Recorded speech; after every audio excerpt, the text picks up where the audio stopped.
raiva é um sentimento humano. Então é natural que no decorrer da nossa vida a gente viva situações em que vamos sentir raiva. O problema é quando nós percebemos que essa raiva ela está deslocada, ela está desproporcional àquilo que nós estamos vivendo. E aí, nesses momentos, você pode ter verdadeiras explosões de raiva, com gritos, brigas, desentendimentos, em que você acaba machucando as pessoas que você ama, depois se arrepende, sente culpa, mas já não é possível mais voltar atrás. Se você não me conhece, bem-vindo ao canal. Meu nome é Fabiana, sou psicóloga e hoje nós vamos falar sobre um gatilho muito comum que faz as pessoas sentirem raiva. Esse gatilho, ele não é a única explicação para a raiva, mas como eu disse, ele é muito comum, então é por isso que hoje nós vamos falar sobre ele. Dentro da psicologia, nós chamamos ele de personalização. O que significa isso? Personalização é quando você leva as coisas para o lado pessoal, quando você interpreta as situações, o comportamento das pessoas como coisas que acontecem para te prejudicar, para te irritar, para te atrapalhar de alguma maneira. Então você sempre avalia as situações se colocando como referência nelas. Quando você faz isso, você se sente de alguma forma prejudicado, injustiçado, você se sente desrespeitado e isso desencadeia raiva em você. Por exemplo, diante da desobediência de um filho, você pode pensar que ele fez isso para te irritar e aí você grita com ele. Diante de uma resposta mais agressiva do seu cônjuge, você pode pensar que ele ou ela fez isso porque não considera os seus sentimentos, porque não se preocupa com você, e aí você discute com ele. Você sempre precisa entender que o seu cérebro, ele vai pegar o caminho que ele já conhece. Ele vai tender a interpretar e a se comportar nas situações das formas que são conhecidas por ele. Essas formas são as maneiras que você interpretou e se comportou em situações parecidas com essas.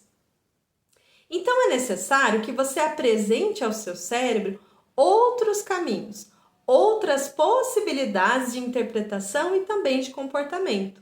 Porque de fato você não pode afirmar que as pessoas fizeram as coisas para te irritar, para te prejudicar, para te atrapalhar ou porque não te levaram em consideração.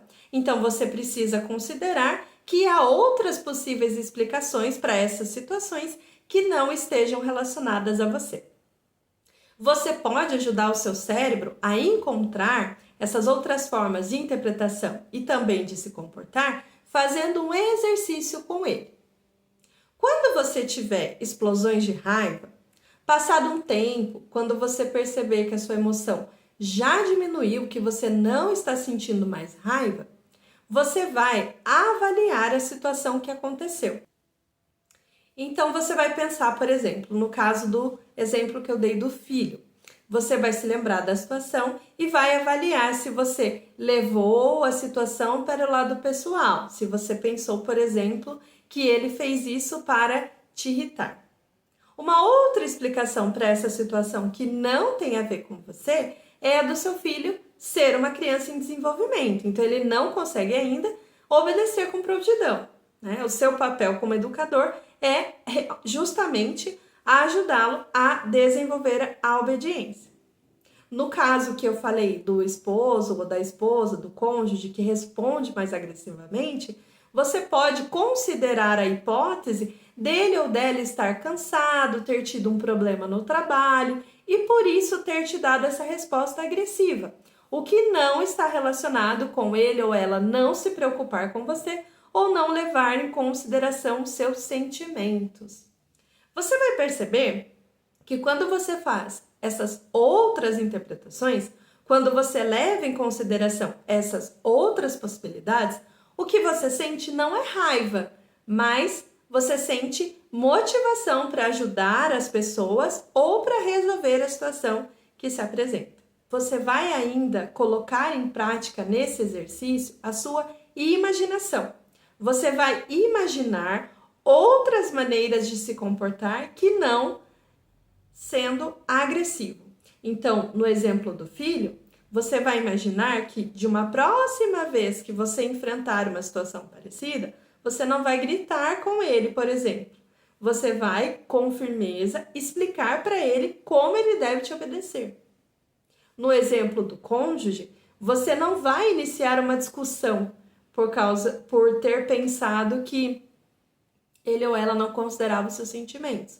Mas você vai observar se ele está parecendo cansado ou preocupado, não vai responder, vai esperar um tempo e depois tentar conversar com ele ou ela sobre se está com algum problema, se você pode fazer alguma coisa para ajudar.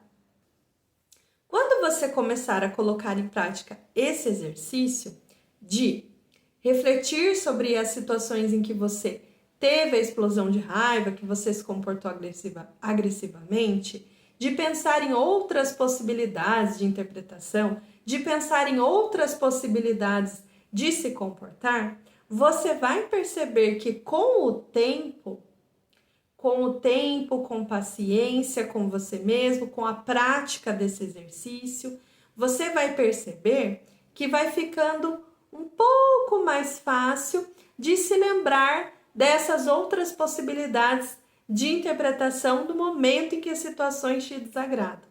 Vai ficando um pouco mais fácil não explodir automaticamente. Vai ficando um pouco mais fácil de perceber aquilo que você está pensando e ter esse pequeno segundo antes de reagir impulsivamente. Então, você está oferecendo ao seu cérebro outras possibilidades de interpretação, outras possibilidades de se comportar. Você está oferecendo a ele um treino antecipado. Você está como que num esporte, né? Fazendo o treinamento antes do jogo acontecer. Para quando o jogo acontecer, você ter as ferramentas para colocar em prática essas outras formas de interpretação que não te levem a ter explosões de raiva. Isso pode te ajudar porque reagir com raiva, reagir agressivamente nas situações é algo que não vai te ajudar a selecioná-la, não vai te ajudar a solucioná-las. Muito pelo contrário, reagir agressivamente, reagir com explosões de raiva, tende sempre a piorar as situações e não trazer as soluções. Quando você está sob a forte emoção da raiva, você tem dificuldade de pensar logicamente e de buscar as soluções que a situação pede. Você está muito preso à intensidade da sua emoção e isso faz com que você fique como que cego de raiva e por isso você reage impulsivamente. Então, ofereça ao seu cérebro, treine o seu cérebro para ter essas outras alternativas, essas outras possibilidades de interpretação e de comportamento. Como eu disse, com prática, com paciência com você mesmo e fazendo isso quantas vezes for necessário, você vai ter mais ferramentas para vencer a sua impulsividade. Se você gostou do vídeo, compartilhe com outras pessoas que você acha que pode ajudar. Não se esqueça de se inscrever no canal se você ainda não é inscrito e também deixe aqui o seu comentário.